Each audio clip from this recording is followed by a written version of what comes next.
Hello everyone, welcome to the course on genetics. In this video we will learn about sex limited genes. In previous some videos we already discussed about X linked inheritance, Y linked inheritance. Then we learn about sex influenced genes, and now we will learn about sex limited genes. There are many examples of sex limited genes and some of them we will discuss in this video.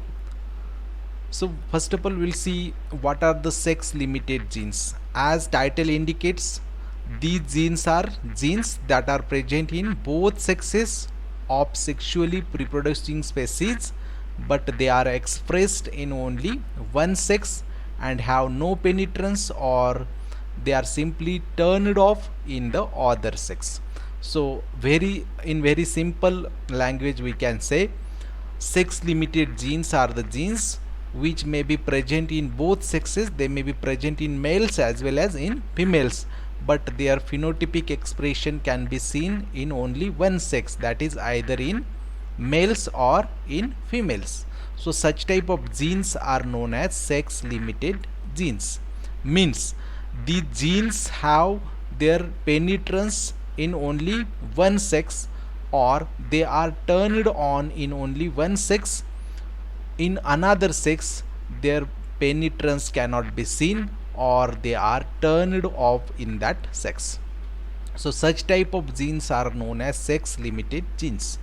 The genes whose phenotypic expression is determined by the presence or absence of one of the sex hormone. So this is another definition we can say of sex limited genes. So these genes whose phenotypic expression it can be determined by the presence or absence of the one of the sex hormone, means the sex hormone of male or sex hormone of female.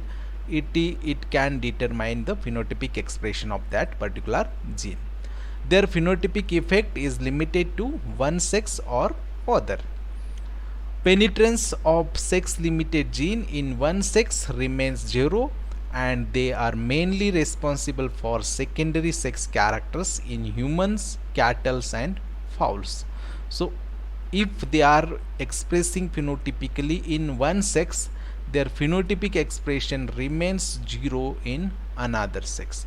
So all these are the sex linked gene, or sex limited genes.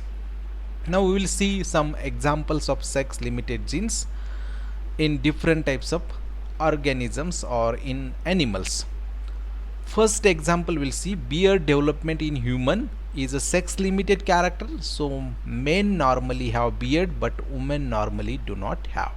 So the characteristic or the gene for beard development, it is present in both men as well as women, but this character or beard development, it is only seen in men and it can't be seen in women, because beard development it is a autosomal gene, and its expression it is depend upon the male hormone. If male hormone is present there, then beard development will be there. If male hormone is not present there, there will be no beard development, though gene will be present there. So in women such type of hormone cannot be seen, so that women cannot produce beard, or beard development cannot seen in women, because they do not have such type of male hormones in them.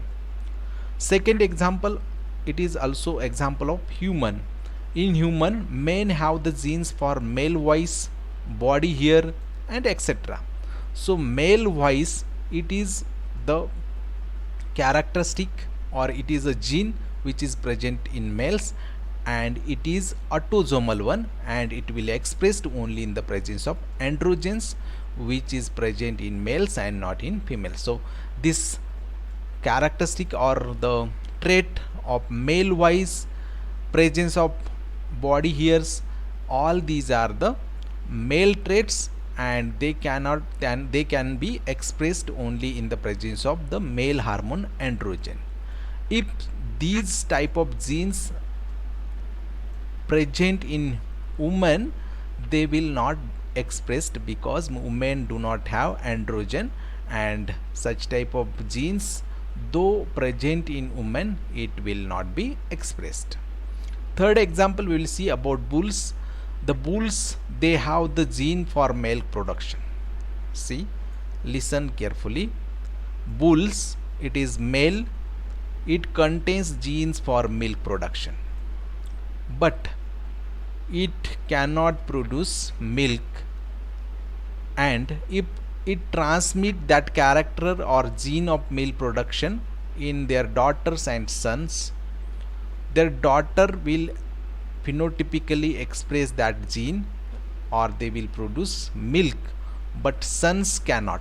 Means bulls and their sons cannot express the character of milk production in them because they do not have such type of hormones present in them. So bulls, they will transmit that character to their daughters, and daughters can express that gene, that is they can produce milk. So cow can produce milk, but a bull cannot produce milk because it is sex limited character. Fourth character we will see, only males can have prostate cancer and only females can have ovarian cancer. So only in human being, prostate cancer can be seen only in males and ovarian cancer can be seen in females, although both males and females can carry the genes for these conditions.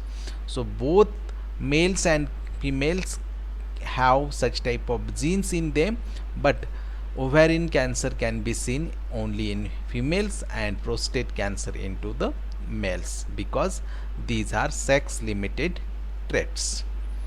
Last and fifth example we will see in detail. Also we will see the recessive genes, that is H small h, it is responsible for cock feathering. It is male sex limited. So cock feathering, we know very well, in chickens males are known as cock and females are known as hen. So cock will produce a characteristic feathering, and which is very different than the hens. So cock feathering, it is sex limited character. How? We will see. See here, this is a male, that is cock, we can say this is a cock who is a male, and this is hen. So this is, we know, male and this is female. So cock feathering, it is the characteristic feathering which can be only seen in male chickens and not in female chickens. Female chicken has only limited feathering, and cock feathering only can be seen in the males. So here you can understand how this cock feathering can be formed. So these are the genotypes, and we can see the effects of all these different genotypes in males and females. So effect means phenotypic effect. So we have selected genotype and these are the phenotypes. So first of all we will see genotype, capital H, then another capital H, small h, it is heterozygous, and small h, small h.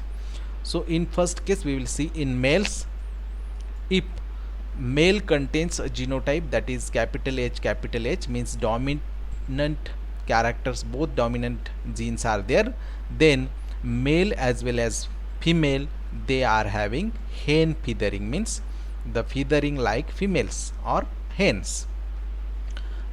If male and female contains heterozygous conditions of genes, that is capital H and small h presents, then also male and female will produce hen feathering, means feathers are like female chicken, that is hen feathering. So this type of feathering can be seen.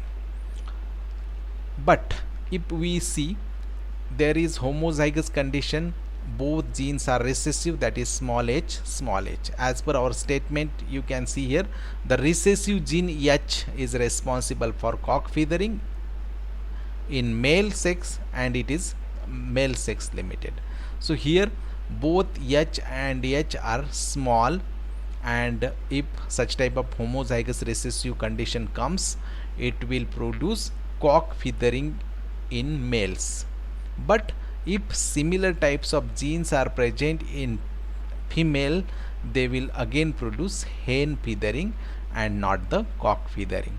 So cock feathering, for the cock feathering, the recessive genes, homozygous small h genes are responsible in males, and they will produce cock feathering only in males and not in females, because this is a sex limited character, so that only males are having cock feathering and females are having hen feathering.